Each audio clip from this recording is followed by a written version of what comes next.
ओमज्ञानतिमिरन्धस्य ज्ञानाञ्जनशलाखया चक्षुरुन्मिलितं येन तस्मै श्रीगुरुवे नमः। नमो ॐ विष्णुपदाय कृष्णप्रेष्ठाय भूतले श्रीमते भक्तिवेदान्तस्वामिन् इति नामिने। नमस्ते सरस्वते देवे गौरवाणी प्रचारिणे निर्विशेषा शून्यवादी पाश्चात्य देशतारिणे।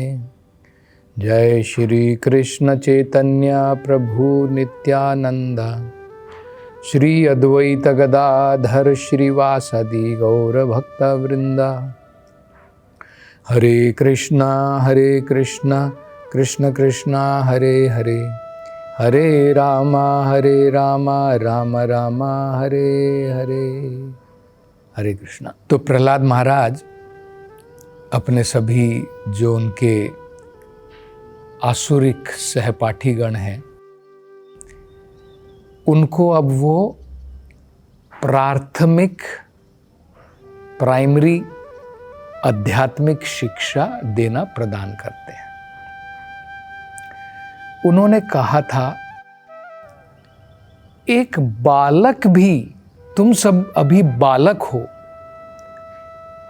एक बालक भी अगर उसके मन में विश्वास है, निष्ठा है और अगर वो प्रामाणिक जगह से आध्यात्मिक ज्ञान प्राप्त करता है, वो भी भगवत प्राप्ति कर सकता है, वो भी भगवत धाम वापस लौट सकता है, आत्मा परमात्मा का ज्ञान प्राप्त कर सकता है। लेकिन सबसे महत्वपूर्ण क्या है, उसे विश्वास श्रद्धा होनी चाहिए।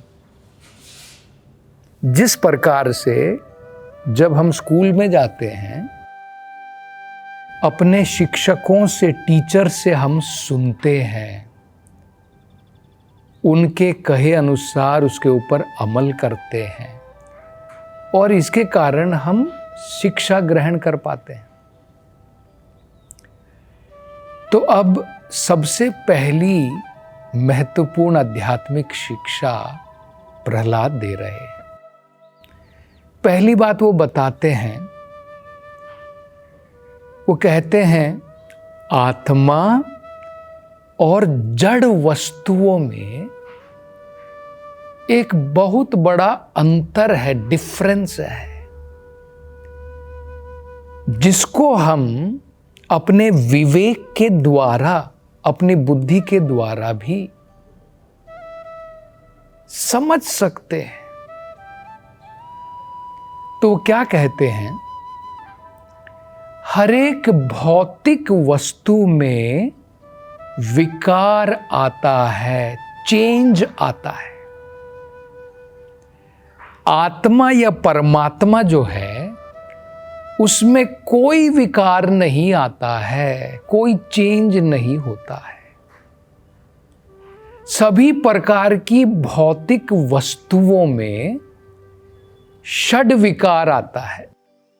षड मतलब होता है छह प्रकार के बदलाव आते हैं। लेकिन आध्यात्मिक वस्तुओं में जैसे आत्मा या परमात्मा, उनमें कोई चेंज नहीं आता, कोई बदलाव नहीं आता समय बीतने पर भी। तो ये षड विकार क्या है? अब देखिए, हम 2-3 उदाहरण देखेंगे। मान लीजिए शरीर है, हम पहला उदाहरण देखते हैं शरीर का। ये शरीर, इसका एक दिन जन्म होता है, पहला। दूसरा, कुछ समय के लिए ये शरीर रहता है, takes birth, it exists for some time. कुछ समय के लिए शरीर रहता है। इस शरीर में परिवर्तन आते हैं, विकास होता है, बड़ा होता है। 3 हो गए। बाद में बाई प्रोडक्ट आता है। मान लीजिए हम शादी करते हैं, गृहस्थ जीवन में प्रवेश करते हैं, तो उसका बाई प्रोडक्ट आता है, संतान की उत्पत्ति होती है, बाई प्रोडक्ट आ गया। 4, 5वां, अब धीरे धीरे जैसे जैसे समय बीतता है ये शरीर ढलना प्रारंभ होता है। डिट्यूरेशन जिसको बोलते हैं, अब मतलब धीरे धीरे ढल जाता है शरीर और अंत में समाप्त हो जाता है। 6 विकार हो गए। शरीर ने जन्म लिया, कुछ समय तक रहेगा ये शरीर, इसमें कुछ विकास आता है, ग्रोथ होती है।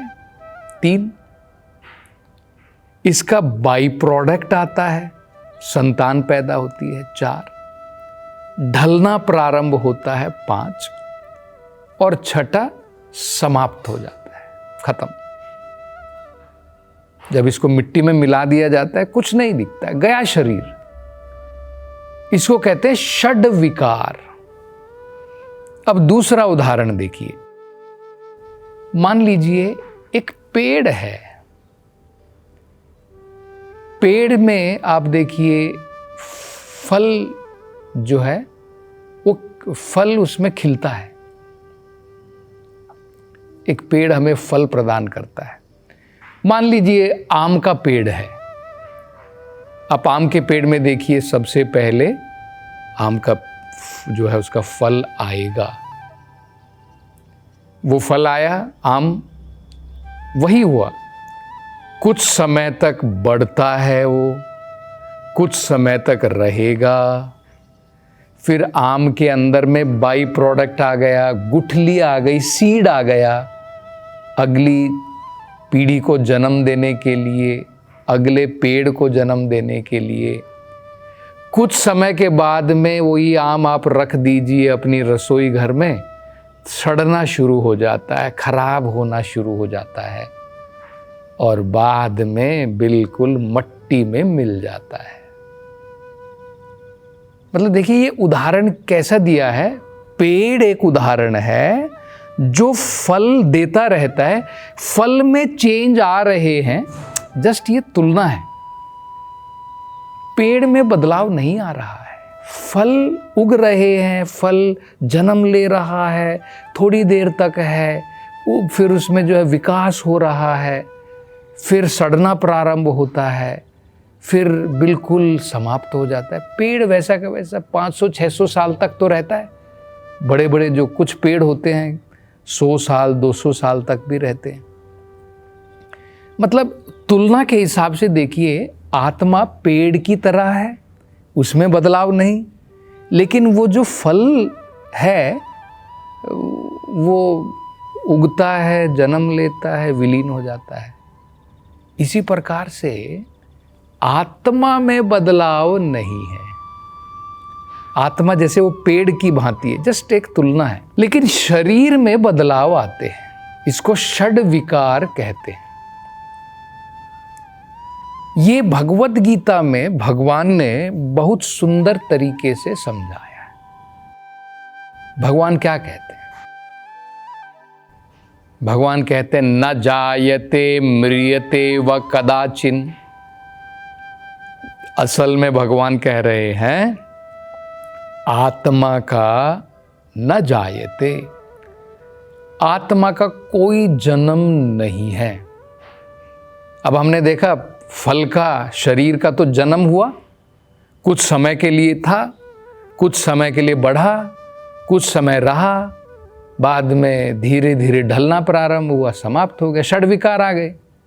देखिए आत्मा का तो जन्म ही नहीं है, न जायते, और भगवान कहते हैं न म्रियते, इसका कोई मरण भी नहीं है। जिसका जन्म नहीं उसका मरण कहाँ से? जिसका जन्म होता है वही तो मरेगा। तो न जायते म्रियते व कदाचिन नायम भूत्वा भविता वा न भूयः अजो नित्यो शाश्वतो यम पुराणो न हन्यते हन्यमाने शरीरे। अजा मतलब कोई जन्म नहीं, नित्य मतलब हमेशा रहेगी, शाश्वत मतलब परमानेंट।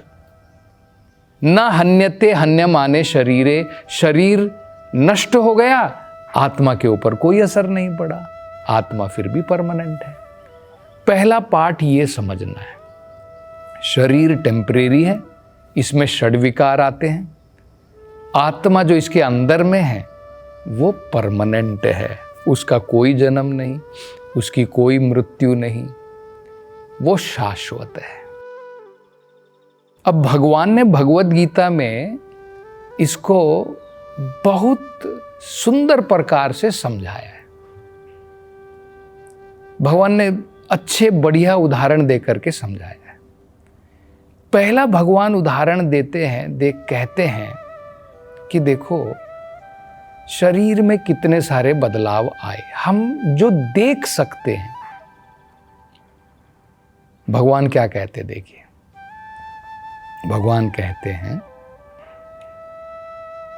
अशोचयान अन्वशोचस्त्वं प्रज्ञावादंश्च भाषसे गतासून अगतासूनश्च नानुशोचन्ति पंडिता।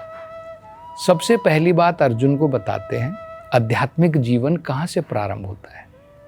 जब व्यक्ति को ये समझ में आ जाए कि भाई आत्मा का कोई अंत नहीं है, व्यक्ति जो है विलाप नहीं करता है, कोई मर गया कोई जन्म ले रहा है, क्यों? अब उसके बारे में भगवान आगे बताते हैं, क्या कहते हैं? देहिनो अस्मिन यथा देहे कौमारम यौवनम जरा तथा देहांतर प्राप्तिर धीरस्तत्र न मुह्यति। भगवान क्या कह रहे हैं? भगवान कह रहे दो चीज है, देह मतलब शरीर और देह के अंदर आत्मा। ये शरीर ही सब कुछ नहीं है, शरीर के अंदर आत्मा है। और भगवान कह रहे देखो शरीर में बदलाव आ रहे हैं। कौमारम, कौमार अवस्था आपने देखी होगी जब बच्चा छोटा होता है। यौवनम, एडल्ट हो जाता है। जरा, ओल्ड हो जाता है। तो भगवान कह रहे हैं देखिए आत्मा इन शरीरों से गुजर रही है। आत्मा ने अपने ये शरीर बदले हैं। बचपन का शरीर बदल लिया, बाद में जवानी का आ गया, जवानी का शरीर बदल के बुढ़ापे का आ गया। और भगवान कह रहे कंटिन्यू होता है, इसमें क्या बड़ी बात है? देखिए बदला ना, बचपन का शरीर बदल गया, जवानी का बदल गया, अब बुढ़ापे का भी तो बदलना है। अब क्या है कि आत्मा उस जीर्ण शरीर में, जो शरीर टूट चुका है, जो शरीर अब वास करने लायक नहीं है, इसके अंदर आत्मा अब रह नहीं सकती है, क्योंकि शरीर काम का नहीं हो जाता है, बूढ़ा हो गया, हमारा हार्ट कमजोर हो गया, लीवर कमजोर हो गया, अब आत्मा इसके अंदर कैसे रुकेगी? तो आत्मा क्या करती है? इस शरीर का त्याग कर देती है। और भगवान कह रहे हैं तथा देह अंता, देह का अंत होने के बाद प्राप्तिर, नए शरीर की प्राप्ति। धीरस्तत्र न मुह्यति, जो व्यक्ति ज्ञानी है वो कोई विलाप नहीं करता है, उसमें उसको पता है ये शरीर पुराना हो गया, छोड़ दिया, अब कर्म के अनुसार आत्मा नया शरीर धारण करेगी।